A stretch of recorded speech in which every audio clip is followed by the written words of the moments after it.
Y el Verbo se hizo hombre y habitó entre nosotros. Y hemos contemplado su gloria, la gloria que corresponde al Hijo unigénito del Padre, lleno de gracia y verdad. Juan dio testimonio de él, y a voz en cuello proclamó: este es aquel de quien yo decía, que el que viene después de mí es superior a mí, porque existía antes que yo.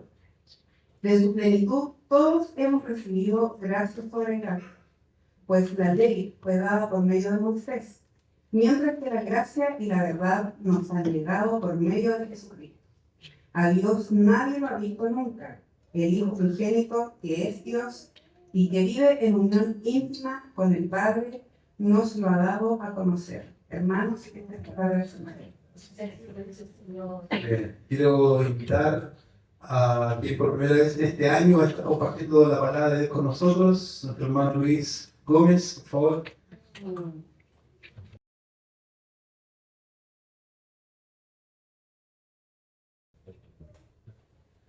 Ok, tengan todos un buen día. Hace tiempo que no predicaba en este lugar y para mí siempre es un honor compartir la palabra de Dios. Y si tú eres nuevo, nueva, eres bienvenido, bienvenida. Cualquier pregunta te puedes acercar a mí o bien al pastor Cristóbal o a Nicolás respecto de este texto que les voy a compartir. Y como estoy en casa, parece que me dieron una hora, algo así, ¿no?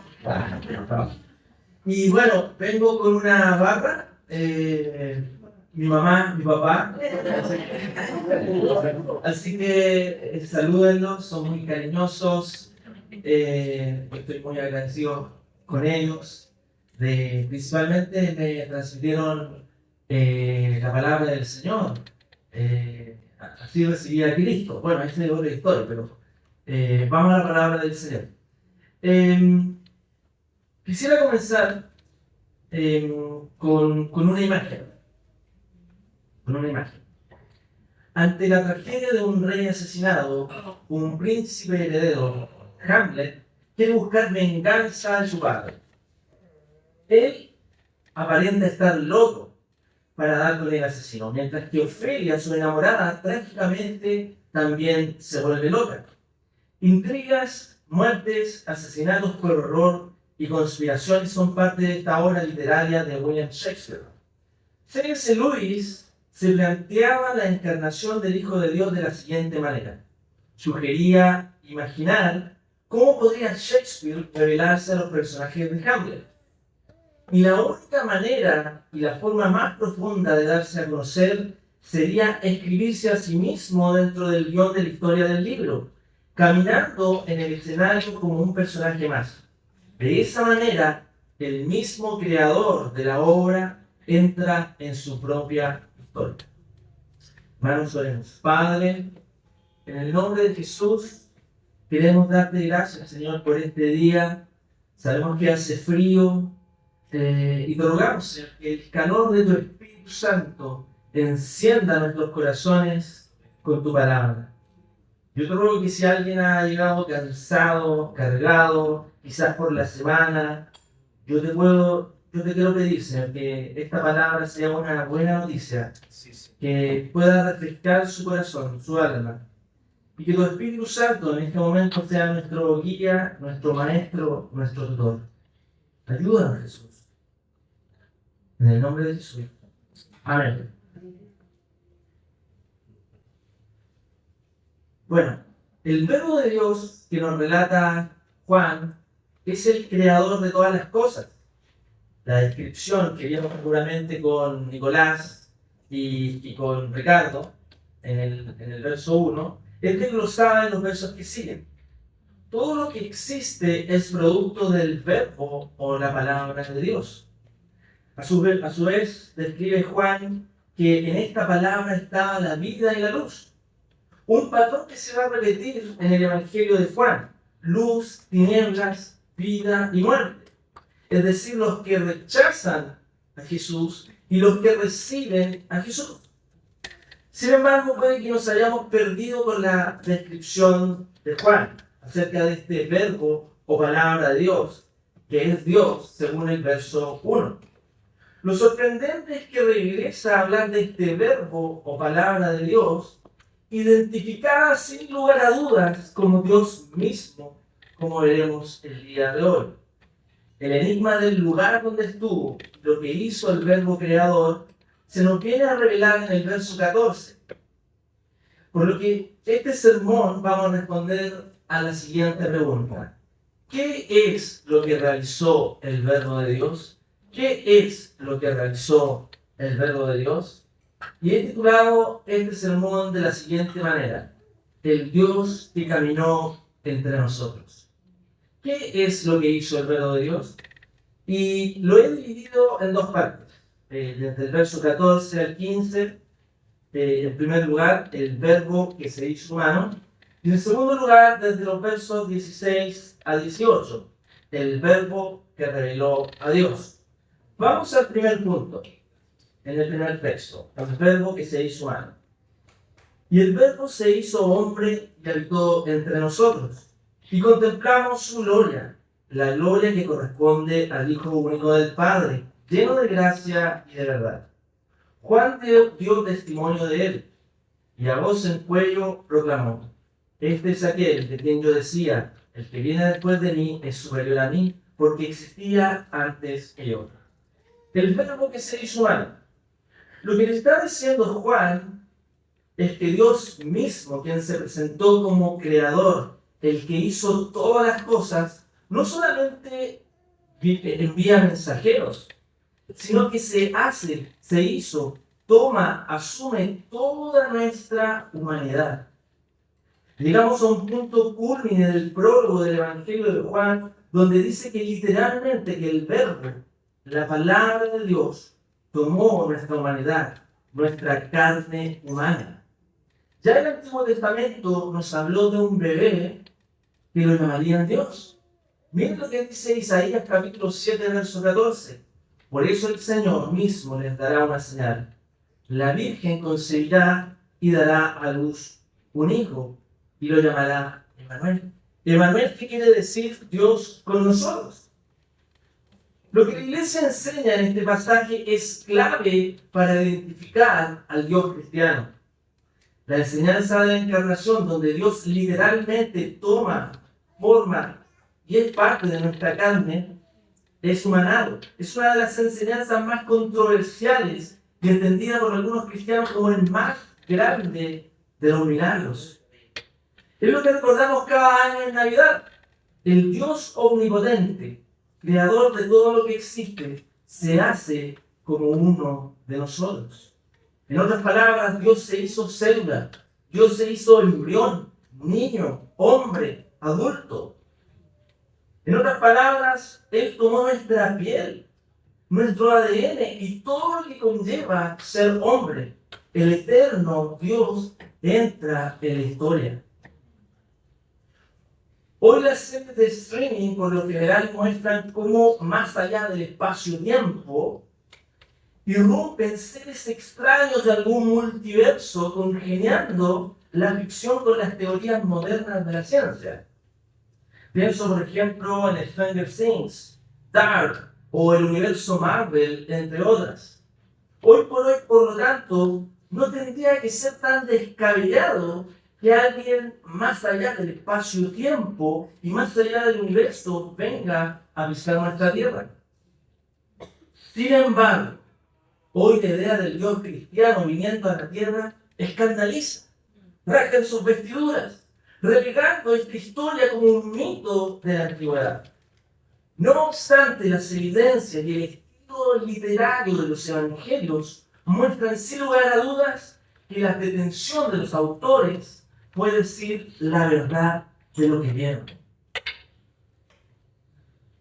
Por otro lado, estamos ante una paradoja en la cual lo eterno se vuelve vulnerable para rescatar a lo vil. John Stott, pastor anglicano, decía lo siguiente: la paradoja es asombrosa. El Creador asumió la fragilidad humana de sus criaturas. Lo eterno entró en el tiempo. El Todopoderoso se hizo vulnerable. Puede que te estés preguntando por qué esta verdad es importante. Lo que la Biblia nos está diciendo básicamente es que Dios no se quedó allá arriba en su trono celestial organizando todo desde arriba, en una galaxia muy lejana, en el más allá, indiferente a todo lo que nos pasa, sino que Él asumió todo el peso de lo que implica ser un ser humano, con sus fracasos, con sus éxitos, con sus lloros y con sus luchas, con su sufrimiento, y lidiar con las tinieblas de la maldad y del pecado, para sentir y tomar sobre sus hombros toda la experiencia humana, involucrándose con nosotros. El renglón siguiente nos dice que este verbo habitó entre nosotros. Esta palabra nos hace recordar episodios del Antiguo Testamento en que Dios acompañaba al pueblo de Israel en el tabernáculo. Lo pueden ver, por ejemplo, en Éxodo capítulo 40, del verso 34 al 35. El Dios fiel que acompaña al antiguo Israel en esta tienda o templo portátil, donde su presencia los guiaba, ese mismo Dios que se manifestaba en una nube, habitó también en los tiempos de Juan. Quien relata esto en la Biblia, habitó entre nosotros en forma humana. Es decir, Dios ha venido, ha visitado a la humanidad de una manera más profunda para hacer esa carne, el encuentro entre Dios y la humanidad. Concluye el verso 14, hemos contemplado su gloria. Juan se involucra como uno de los testigos oculares que vio, que quedaron maravillados con su gloria, con la belleza y el esplendor de aquel que estaba en el principio con Dios, y era Dios. El Antiguo Testamento nos habla de la gloria de Dios que habitaba tanto en el tabernáculo y el templo. Sin embargo, la gloria de Dios y la revelación escaseaba por la rebeldía de Israel. Por lo tanto, este texto nos dice que la gloria de Dios, el Dios encarnado, es la contemplación de su gloria que regresó no solamente a su pueblo, sino al mundo. Imagínate por unos instantes lo que significó para un judío de esa época saber que la gloria de Dios había regresado. Luego de haber sufrido exilio por los babilonios, por los persas, y estar en ese tiempo bajo el poderoso imperio romano. La gloria de Dios que abandonó el templo en los tiempos de Ezequiel ha regresado de una manera distinta y mayor, porque el Verbo se hizo carne, porque el Verbo se hizo humano. Y esto es una buena noticia, querido hermano, querida hermana. No fue solamente una apariencia de un Dios que se encarnó. Lo que Juan atestigua que esa belleza de lo divino fue contemplado lleno de gracia y verdad, recordándonos cómo Dios se reveló a Moisés. ¿Se acuerdan? Tardo para la ira y grande misericordia, la verdad. Este mismo Dios es quien visto en toda su humanidad, Y para nosotros es posible escuchar este testimonio por la palabra de Dios. Dios regresó con todos los colores y la belleza de su gloria. En el verso 15, el foco se vuelve nuevamente a Juan, pero a Juan el Bautista, quien dio testimonio de este verbo, palabra, que es luz y vida. Y nos vuelve a recordar que esta persona, quien vendría después de él, en realidad existía antes que él, haciendo énfasis que este verbo no fue un hombre cualquiera, sino que el mismo Creador, pero que ahora pisa nuestro pueblo. C.S. Lewis habla acerca de la encarnación y decía, hubo una vez un pesebre, y en ese pesebre algo más grande que todo el mundo. De los versos 16 al 18, el Verbo reveló a Dios. Y dice así, de su plenitud todos recibimos gracia sobre gracia, pues la ley fue dada por medio de Moisés, mientras que la gracia y la verdad nos han llegado por medio de Jesucristo. A Dios nadie lo ha visto nunca. El Hijo único, que es Dios, y que vive en unión íntima con el Padre, nos lo ha dado a conocer. En el verso 16 nos sigue relatando que esta contemplación y gloria que vieron los discípulos nos dice que tomaron de su llenura, de su plenitud, de los beneficios que trae el Hijo único de Dios. Tomaron aquellos que lo recibieron. No solo gracia, fíjense bien, sino que gracia sobre gracia. Gracias, tú no entiendes lo que es la gracia. La gracia es ese favor o regalo gratuito que no merecemos. Es esa gracia de la que podemos ser llenados a copa llena en nuestras vidas. Los versos que siguen a continuación nos van a explicar qué quiere decir esta gracia sobre gracia. La primera gracia fue con Moisés, a quien le fue dada la ley. Y todo lo que conlleva esta primera alianza, sus leyes, el decálogo, para que el pueblo de Dios pueda ordenar su vida, y este es un beneficio, esto es una gracia. ¿Escucharon bien? Sí. La primera gracia fue con Moisés y con la ley. Muchos de nosotros quizás hacemos una diferencia entre el Dios del Antiguo Testamento y el Dios del Nuevo Testamento, como si la ley fuera algo negativo. Y hoy estamos en el tiempo de la gracia, pero la ley también fue una gracia hacia un pueblo desobediente, que no sabía cómo conducirse en su vida. Sin embargo, Dios es un Dios que quiere beneficiar a todo el mundo, a todo el cosmos, con su presencia, no solamente en el tabernáculo o en el templo, sino que su presencia hecha carne, bendiciendo a todo aquel que quiera venir a Él, mostrando lo que realmente es la gracia y la verdad. Y llegamos a un punto en que este verbo, que es luz y vida, que nos llena de gracia, que es una gracia mayor que la de Moisés y su ley, sale del modo incógnito, sale del modo escondido en este prólogo, para mostrarnos su nombre, Jesucristo. Jesucristo. Jesucristo es el Dios hombre. Esta verdad es tan importante que teólogos como Atanasio en el siglo III y IV fueron capaces de dar su vida por esta verdad y ser exiliados más de 2 veces por afirmar que Jesucristo es Dios. Esta verdad de que Dios se hizo hombre pugnaba con las ideas de sectas gnósticas que negaban que Jesús era divino, creyendo que su cuerpo solamente era una apariencia, una especie de holograma, porque todo lo corpóreo era pecaminoso según estas sectas. Por otro lado, si Jesucristo no es Dios encarnado y es un mero hombre, ¿cómo es posible esa llenura, esa plenitud que nos dice el texto hoy? Puede que estés buscando plenitud en tu vida en cuestiones fuera de Jesucristo. Cuando estás cansado, alienas esa plenitud al salir a lo mejor con tus amigos en un carrete con una buena cerveza. Pero luego esos amigos fallan y estás incompleto o incompleta de nuevo. Quizás estás buscando una relación tipo novelesca, Bridgerton como la serie de Netflix, el hombre ideal como Benedict, y no lo encuentras y te decepcionas.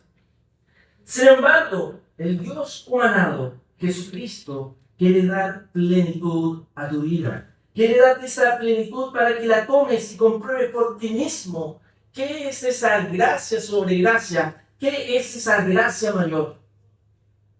O a lo mejor eres de aquellos que piensan, antes de venir a la iglesia tengo que arreglar mi vida y después me comprometo con Dios y con la iglesia. Pero la Escritura nos dice hoy que tenemos a un Dios que es capaz de compadecerse, porque sabe de nuestras debilidades y tentaciones. Porque estamos hablando del Dios, hombre, Jesucristo, hecho carne, que nos recibe en calidad de hijos. ¿Me acuerdan del texto de la semana pasada? Y todos los que recibieron tienen el derecho de ser hijos de Dios. Ven a Dios como hijo, no como un extraño, y disfruta de su gracia y de su bondad. No eres extraño, eres hijo, eres hija. Este Dios que pareciera estar de incógnito, incluso vemos solamente algunos destellos en el Antiguo Testamento, solo se mostraba a quienes tenían una cercanía especial con Dios como Moisés, como Elías, a quien Dios mostró su gloria. Nadie en los tiempos de Moisés podía ver a Dios y vivir. según lo que dice Éxodo capítulo 33, verso 20. Sin embargo, el verso 18 nos dice algo tremendo, que a Dios nadie lo ha visto, pero el Hijo único de Dios, que está en el regazo con el Padre, lo quiere dar a conocer, lo quiere revelar. El Dios que pareciera escondido es revelado en el Hijo, en el rostro que contemplaron los discípulos es revelado, es dado a conocer este verbo hecho carne en el rostro de Jesús. Según algunos comentaristas bíblicos dicen lo siguiente, que la razón de la incapacidad de la humanidad para ver a Dios es doble. En primer lugar, Dios es espíritu. Y en segundo lugar, la humanidad cayó en pecado y fue expulsada de la presencia de Dios, como dice en Génesis 3, fue echada del Edén, Adán y Eva. Sin embargo, en Jesucristo son superadas ambas barreras. Dios se hizo hombre para que lo pudieran ver. Y en segundo lugar, Dios se hizo hombre y siendo sin pecado, murió por la humanidad para que el pecado ya no les impidiera entrar en comunión con Dios. Dos barreras superadas. Dios se puede ver y el pecado nos separaba de Dios. Pero qué buena noticia, hermanos y hermanas. Basta de dudas, Dios se reveló en Jesucristo. El modo aparentemente incógnito de Dios es revelado en la persona concreta e histórica de Jesucristo, que nos muestra al Padre. De manera que podamos tener esa comunión, esa relación ya no lejana de Dios, sino cercana. El Dios que parecía más allá, habita con nosotros en la persona de Jesucristo. No estés lejos de Dios. Acércate a Jesucristo, que nos revela y nos transmite esa unión cercana que Él tiene con el Padre. Aleluya. Gloria a Dios por eso. Estamos cerca de nuestro Señor, porque Jesucristo nos reveló al Padre. ¿Recuerdan la ilustración del comienzo en la cual el modo de cambiar las tragedias de muertes, intrigas y asesinatos por error en la obra de William Shakespeare de Hamlet sería si el propio autor de la obra entra en su propia historia? De la misma manera, Dios, el creador de la historia y los sucesos de la humanidad, entra para resolver la gran tragedia de la humanidad, el pecado y las tinieblas, para que en la luz de Jesucristo, el Dios que se hizo hombre, entre en la escena para revelarnos a Dios mismo y revertir la gran tragedia cósmica del pecado y así acercarnos y ver a Dios en la persona de Jesucristo. Por lo tanto, queridos hermanos, ¿qué es lo que hizo el Verbo de Dios? Él tomó nuestra forma humana para tomar todo el peso de nuestra humanidad rebelde y caída. El Dios que pareciera incógnito se dio a conocer y mostró su gloria. Jesucristo, el Dios hombre, que es la autorrevelación de Dios, se da a conocer y quiere impartir esta gracia mayor de manera generosa. En segundo lugar, el Verbo nos revela al Padre. Esa unión eterna entre el Padre, el Hijo y el Espíritu Santo es dada a conocer por medio del Hijo. ¿Quieres conocer a Dios? ¿Quieres conocer a Dios? Acércate a Jesucristo, el Hijo único de Dios. Quizás estás viviendo momentos difíciles en tu vida, pero Dios se hizo como uno de nosotros, de carne y hueso, involucrándose con nuestra humanidad. ¿Cómo este Dios, que vivió en carne propia nuestra humanidad, no ha de compadecerse de nuestro dolor? Puede que estés pasando por dolor, por sufrimiento, lágrimas. Sin embargo, en Jesucristo, el Dios encarnado, podemos encontrar esa plenitud de vida que vivieron los apóstoles. Quizás sientes que no puedes respirar, estás en una depresión tremenda. Ven y descansa en su plenitud. Toma de esa plenitud, toma de esa gracia sobre gracia. Eres hijo, eres hija. A lo mejor estás luchando con adicciones que no puedes controlar. Amigo, amiga, corre, corre. Corre a Jesucristo, el Dios hecho hombre que nos entrega esa gracia mayor. Corre hacia aquel que es luz y vida. Corre para que profundamente conozcas al Padre. Solo en Jesucristo, que es verdadero Dios, verdadero hombre, puedes encontrar esa plenitud. Solo en Jesucristo puedes tener esa vida en comunión profunda. Y Jesucristo nos puede revelar eso glorioso a Dios mismo. Oremos.